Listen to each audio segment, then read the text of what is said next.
Going with the natural lighting today. There's really just no replacement for natural lighting, is what I'm starting to learn as I do all these videos. Of course, now that we're over here, got a little bit less of it. So we're gonna adjust our camera settings mid-video. Like good video people do. It's very dark on the side of my face.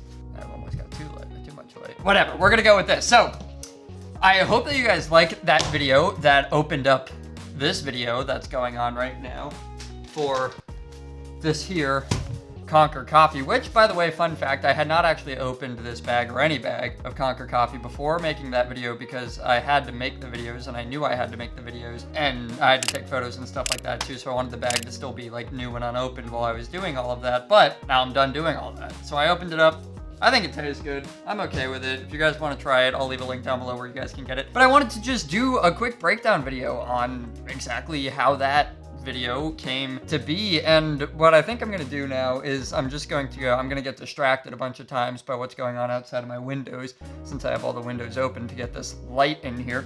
But what I'm gonna do is I'm going to do the best I can to remember in my head every shot that happened within that video, and then just break down how we shot that portion of it, how I edited that portion of it, and give you guys a little bit of a behind the scenes / breakdown of how this came to be. So the first thing that I had to do was I had to plan out a shot list and a storyboard for the whole thing, and that's the type of thing that I wouldn't do with my content in the past. That definitely came in handy for this type of thing. So for weeks, you know, as soon as I knew that I was going to be making this video, I would just think of things, and once they popped up in my head, I'd either write it down in the note on my phone, and I had an actual notepad that I was using to write down a shot list. So that would be things like, oh, it'd be really cool if we took the Conquer Thermos and I had an actor / model, because at this point I didn't even know who was going to do that. And if I had an actor / model, like, transfer from one hand to the other, throw it up in the air, we slow that down, and kind of like, I would just think of stuff like that, and I'd write it down. Then the morning of the recording, when Gerard was about to come over to help me with this, as you guys may have recognized him in the video, you may not have if you're new to the channel, which, by the way, if you are, make sure you're liking the videos and that you subscribe to the channel. Even more importantly, we're trying to grow here, that's the idea, and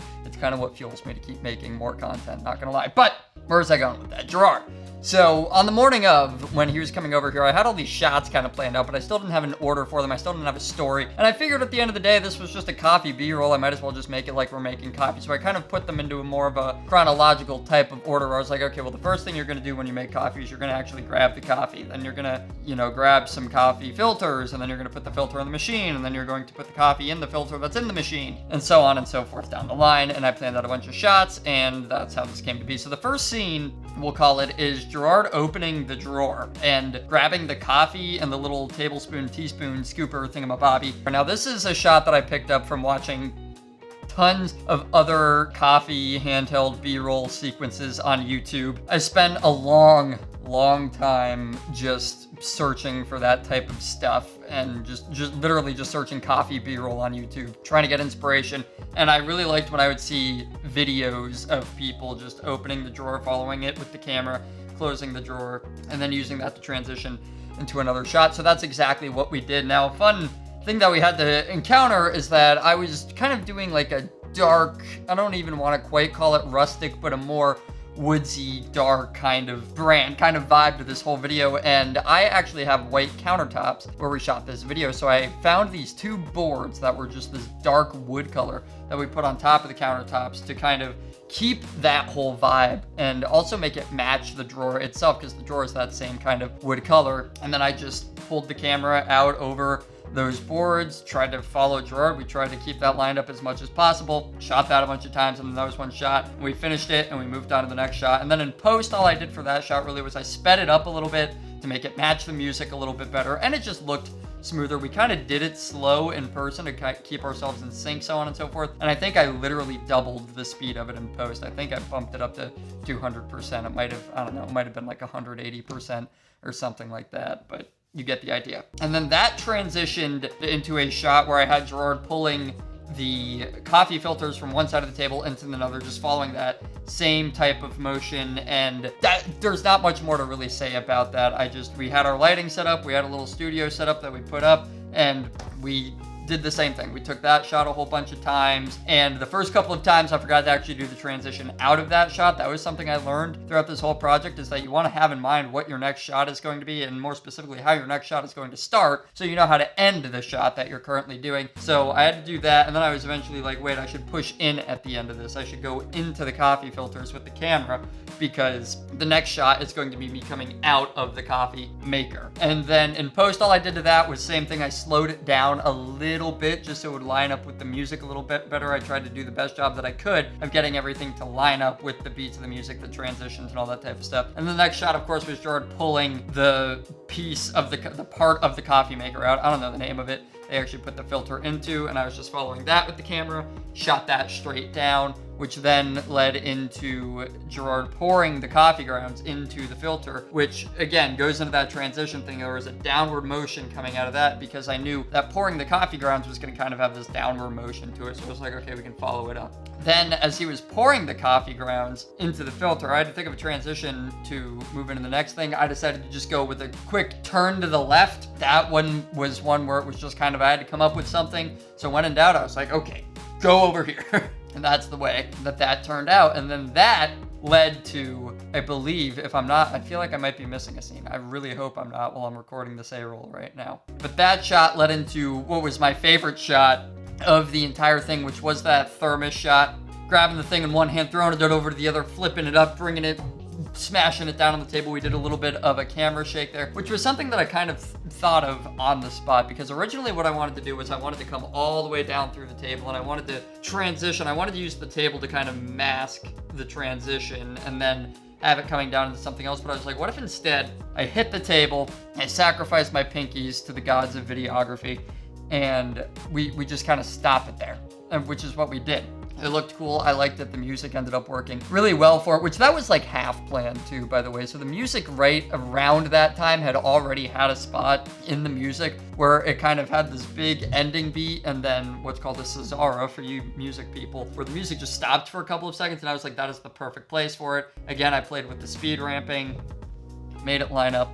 I thought it was really awesome. Then of course, we have the shot of Gerard taking the lid off of the mug thermos thing, where he peels that thing off. And on that one, my whole idea, I had this planned out beforehand too. What I wanted to do with that was I wanted to make sure that he had pulled the lid off with one hand and gone one way, which he did it with his right hand.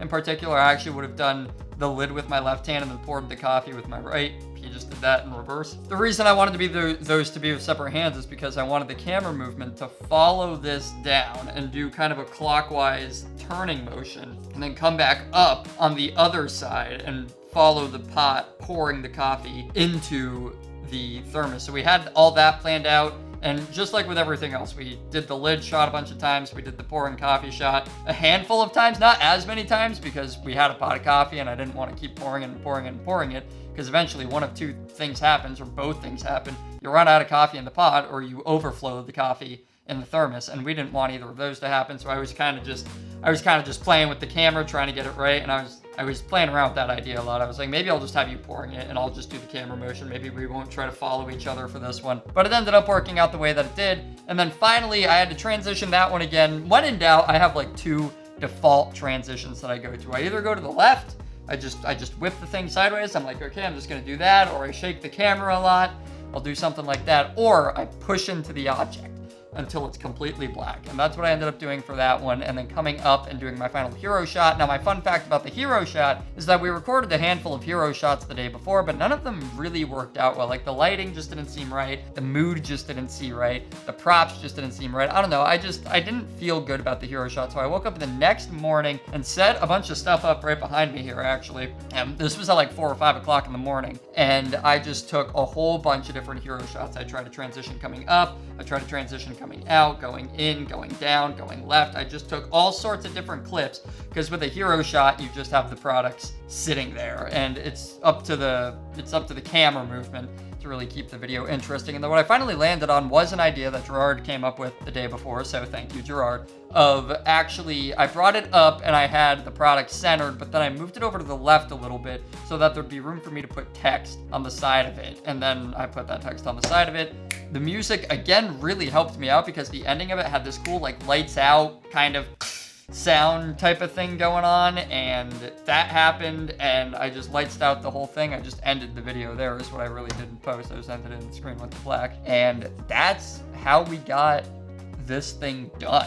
So I think that's a pretty good rundown of it. There's not a whole lot more that happened. This project in particular was just a lot of storyboarding, keeping everything in mind. You know, it was a lot of actually having a plan going into the recording process and then speed ramping a lot of stuff in post. This was the first project that I've ever done of this style, so I definitely know that there's room for improvement. Well, there's room for improvement on literally every aspect of this, but some things were not up to par, in my own opinion, were the color grading. For one thing, because color grading is my kryptonite when it comes to making videos. Some of the focus, I was a little bit out of focus on some of the shots. Oh, that's really out of focus, oh my God. Other shots, not as much. I did have to play around with that a couple of times, manually focusing things, so on and so forth, but this is all one big learning experience for me, and hopefully for you just as well. So if you learned anything, if you liked this video, go ahead, give the video a like, leave me a comment below, let me know what I might have left out, let me know any questions that I did not answer, and I will answer them in comments because I'm really good at doing that, at least so far. You might prove me wrong. That'll do it. Will, I don't mean to be mean, get out of the way. Yeah. Get out of the light. way. Over, and then when you throw it up, I'm gonna come down, I'm gonna like sacrifice my own pinky to the gods of videography. Thing. Yeah, put your hand on top of it, just like that. My thumb thing's on the thumb. Thumb. Yeah, this is exactly like the SpongeBob lid thing that we're doing. The lid.